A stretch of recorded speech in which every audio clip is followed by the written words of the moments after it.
तुलसीदास जी महाराज की नमः पार्वती पते हर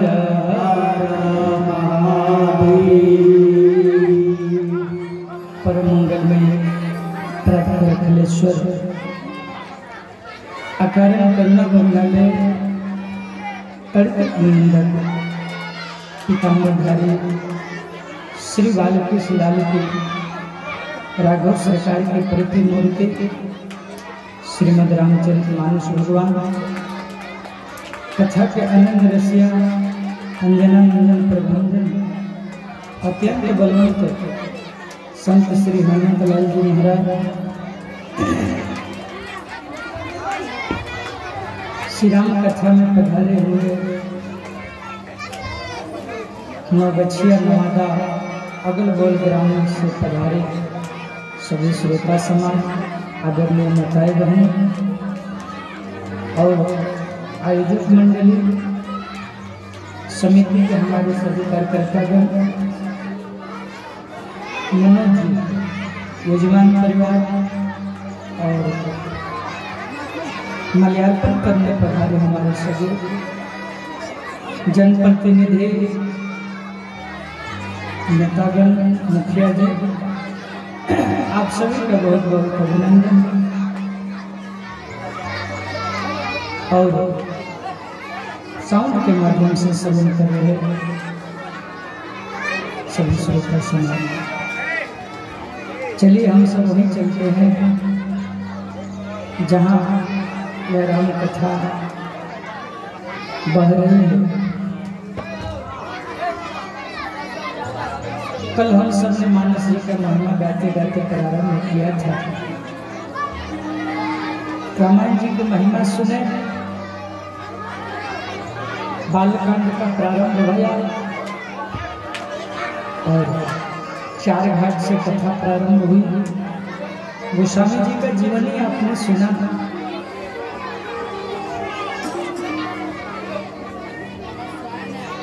राम नाम की महिमा, मानव मुख बंद प्रसन्न और उसके बाद प्रयागराज में यह कथा प्रारंभ हुई जहाँ से यह कथा शुरू होती है।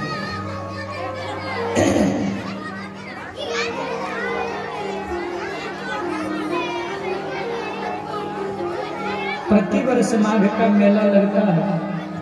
सब साधु महात्मा आते हैं, माघ का मेला में स्नान करते हैं, वापस अपने अपने धाम को जाते हैं। एक ऋषि है भरद्वाज, अक्षय वट है। अच्छा, आप लोग प्रयागराज गंगा में त्रिवेणी संगम पर नहाने कितने लोग गए हैं? हाथ उठाइए। तो प्रयागराज के कुंभ में नहाने कौन कौन गए हैं? ऐसे गड़बड़ होगा। 12 वर्ष में एक बार लगता है महाकुंभ, 6 वर्ष पर कुंभी, और प्रति वर्ष लगता है माघ का मेला। वही प्रयागराज में एक ऋषि है जिनका नाम है भरद्वाज ऋषि। भरद्वाज मुनि बसहि प्रयागा, भरद्वाज मुनि बसहि प्रयागा, तिन्हि राम पद अति अनुरागा, तिन्हि राम पद अति अनुरागा। राम जी के चरणों में अनुराग है, तपसी है और परमार्थ को जानने वाले। ये जो विमान शास्त्र है ना, जो फ्लाइट उड़ता है आकाश में, इसका प्रथम पुस्तक लिखने वाले बाबा भरद्वाज ऋषि हैं। बहुत बड़े वैज्ञानिक थे। विमान शास्त्र का रचना इन्होंने किया और उस समय हजारों विमानों को बनवाया।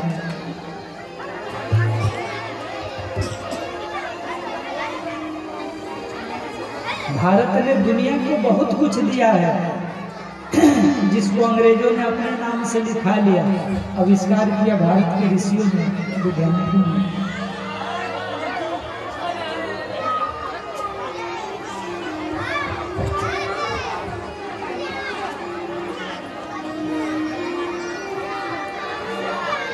जब सब ऋषि मुनि अपने अपने आश्रम जाने लगे, याज्ञवल्क्य ऋषि के चरणों में पड़ करके भरद्वाज जी रोक लिए, बाबा आप ना जाइए। बोले क्यों? बोले इसलिए कि आप जाएंगे तो गड़बड़ हो जाएगा। मैं आपसे कुछ पूछना चाहता हूं, अच्छा विचार करिएगा। बहुत लोग इसलिए पूछते हैं कि जानना होता है, बहुत लोग इसलिए पूछते हैं कि जांचना होता है। एक कुछ जानते हैं कि नहीं, इस भाव से पूछना, एक अपने को समझने के लिए पूछना, दोनों में अंतर है।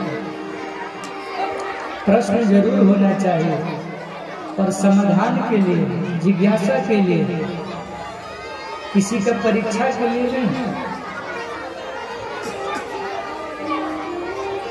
आज ऋषि ने पूछा कि गुरु से छिपाव करने से सही ज्ञान नहीं होता है, इसलिए हे याज्ञवल्क्य बाबा अब हमको बताइए। नाथ एक संग सौबर मोरे, अर्गत वेद तत्व सब तोरे। आपके हाथों में वेदों का तत्व छिपा है, और इस तत्व को आप नहीं समझेंगे। आप तो समझे ही हैं, और हमको कहने में लाज लगता है। इसलिए लाज लगता है कि कहीं अगर रात दिन सत्संग करता है, संतों में रहता है, इतना भी नहीं जानता, लेकिन अगर नहीं भी कहूँगा तो अकाज हो जाएगा। क्या अकाज हो जाएगा? विमल विवेक नहीं होगा। थोड़ा बेस कम करो, इको बढ़ाओ, बेस कम करो। हरि राम नाम का अमित प्रभाव है। संत पुराण उपनिषद गाते हैं। और मैं आपसे पूछना चाहता हूँ, क्या पूछना चाहते हैं? या गोलक ऋषि से बाबा भरद्वाज जी ने कहा,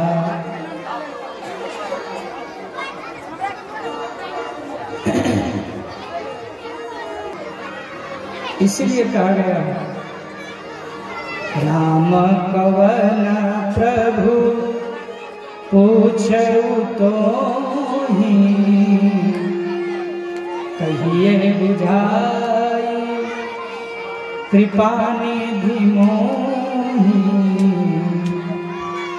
कहिए बुझाई कृपा निधि मोहि। राम कौन है समझा के कहिए। कहते कहते ऋषि जी ने कहा, एक राम के बारे में हमको भी पता है। क्या पता है? अयोध्या के राजा दशरथ थे, उनके बेटा राम थे। वनवास हुआ था, रावण आकर के उनकी पत्नी का हरण कर लिया। उनको रोष आया, वन मार दिया और पुनः सिया को प्राप्त करके अयोध्या आए थे।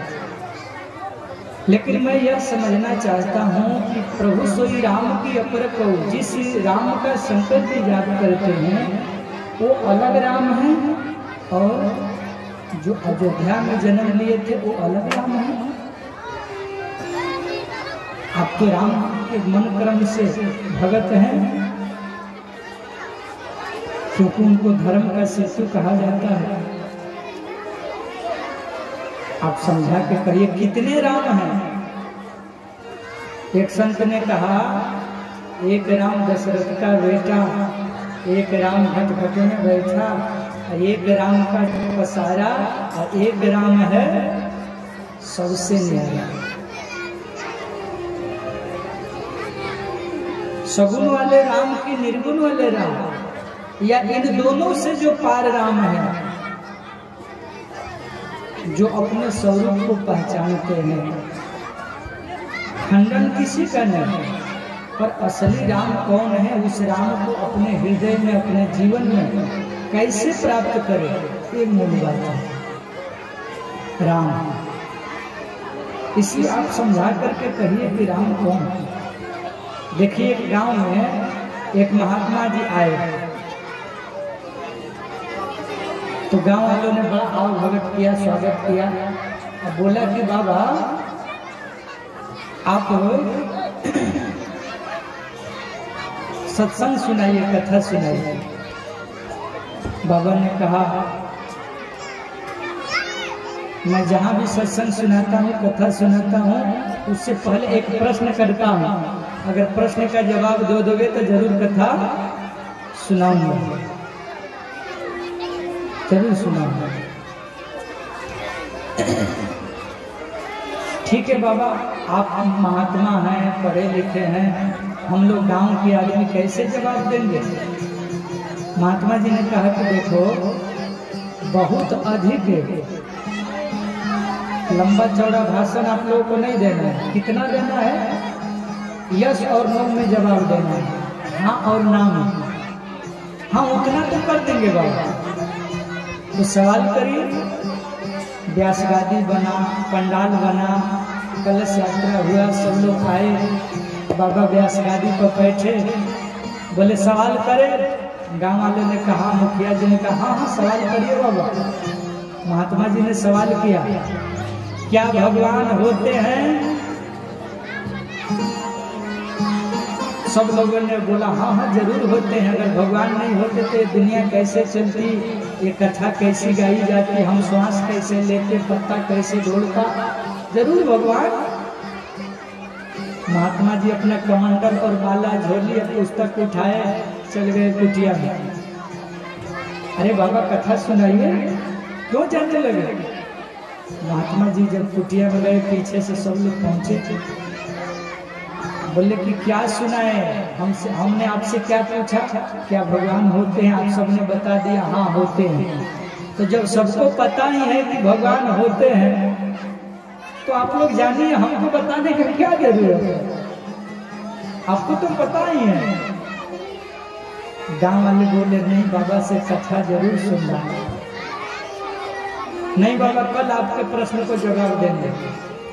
फिर दूसरे दिन बाबा मंच पर आए, फिर कथा प्रारंभ होने के लिए बाबा ने वही प्रश्न किया, क्या क्या भगवान होते हैं? गांव वाले ने सब मिलकर के कहा नहीं नहीं भगवान नहीं होते हैं, ये सब गड़बड़ बात है।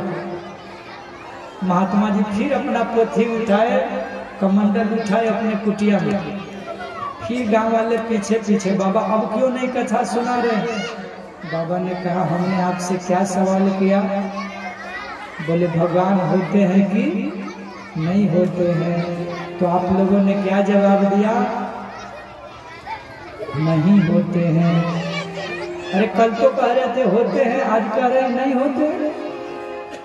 तो बोले जब दुनिया में कोई चीज है ये नहीं है तो उसके बारे में चर्चा कथा करने से क्या लाभ? इसलिए हम अपने कुटिया में आ गए। गांव वालों ने सोचा बाबा पहुंचा हुआ है, कथा जरूर सुनना है, बहुत जानकारी है बाबा। और भीड़ हुआ और लोग पहुंचे। अब पहुंचने के बाद बात ऐसी भई कि और फिर वही प्रश्न हुआ। बाबा ने कहा क्या भगवान होते हैं? गांव वाले विचार कर लिए थे, बोले आप लोग कुछ कहना हम लोग कुछ कहेंगे। 50-50 हो गए। 50% कहते थे कि भगवान होते हैं, 50% कहते थे भगवान नहीं होते हैं। बाबा फिर कमंडल उठाए, फिर कुटिया। अरे बाबा अब क्या हुआ? बोले सवाल किए थे तो जवाब देना चाहिए। बोले आप लोगों ने क्या कहा? 50% बोले कि होते हैं, 50% बोले कि नहीं होते हैं। तो जो जानते हैं कि भगवान होते हैं, जो नहीं जानते हैं उनको आप लोग बता दीजिए, हमको क्यों बुलाया? हाँ, खर्चा भी बच जाएगा, टेंट बाजा नहीं लगाने, घर का मामला घर ही से लगे। अरे बाबा कुछ भी हो कथा तो सुनाओ, क्यों हम लोग को परेशान कर रहे? 5वें दिन बाबा जाके व्यास गादी पर बैठे और बैठ करके भगवान ठाकुर जी को निवेदन किया और गांव वाले को समझाया कि देखो जिसकी जैसी मति है उतनी उसकी पहुंच है। इस दुनिया में जिसको जो मान लेता है, नास्तिक भी है, आस्तिक भी है और किसी को नहीं मानने वाले भी हैं। तो ये तो आपको देखना पड़ेगा कि आपको लाभ कहाँ से हो रहा है। अगर अध्यात्म से, धर्म से, बोध से, ज्ञान से, सत्य से जीवन में सुख आ रहे हैं, आनंद आ रहा है, तो यही तो भगवान है। अगर जीवन कष्ट में बीत रहा है, दुख में बीत रहा है, 50 तरह का भूत प्रेत माथा पर लगा है और रात दिन टेंशन में जी रहे हो, अगर उस दुख को दूर नहीं कर पा रहे तो यही तो नरक है। संत महात्मा उसी नरक से तो बाहर करने को कहते हैं। आनंद आ गया, यही तो भगवान है। और भगवान बाहर नहीं है, इसी अंतःकरण में, इसी आत्मा में, इसी शरीर में। खोजे हैं तो तुरंत मिले हैं, पल भर की तलाश। तो उसी भगवान के बारे में चर्चा चल रही है कि राम कौन है, कितने हैं। 4 राम के बारे में तो तुलसी बाबा और कबीर बाबा आदि ने कहा है, लेकिन एक संत ने कहा सोई राम दशरथ का बेटा, सोई राम घट घट में बैठा, सोई राम का जगत पसारा, और सोई राम है सबसे न्यारा। वही राम है। लीला करने के लिए अवतार लेकर के आ जाते हैं। वही निर्गुण रूप में भी है, जैसे बर्फ और पानी। पानी को पकड़ा नहीं जा सकता है, पर उसी को फ्रिज में रख दीजिए, कटोरी में, गिलास में, तो उसका आकार पकड़ लेगा।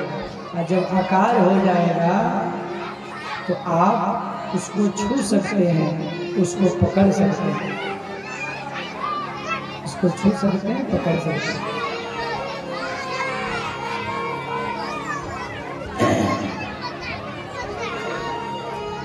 जल हिम उपल बिलग नहीं जैसे। इसीलिए कहा गया श्री सुखदेव स्वामी भाई ये हैं भागवत जी में बड़ा विस्तार से निर्गुण से देंगे। देखिए कबीर बाबा ने एक जगह कहा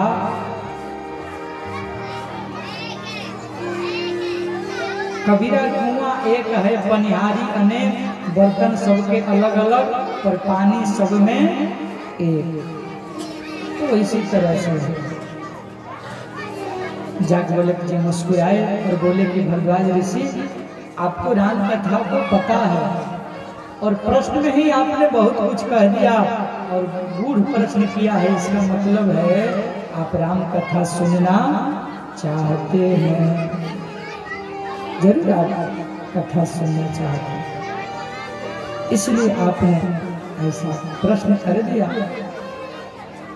अब पूछे राम कथा, सुनाने लगे शिव कथा। अब बोले जिस राम के बारे में आपने पूछा है मैं समझ गया, आप उस तत्व को जानते हैं लेकिन दुनिया को राम कथा का दान करवाना चाहते इसलिए पूछे। आपको तो सब पता, जैसे पार्वती को पता था फिर भी पूछे थे, आपको भी पता है फिर भी आप पूछ रहे हैं। एक बार ऐसे ही संशय सती मैया ने किया था। भगवान महादेव जी बखान के कहे थे कि राम कौन है, वही संवाद मैं आपको सुना देता हूँ। संवाद क्या संवाद है? बाबा ने कहा एक बार त्रेता जुग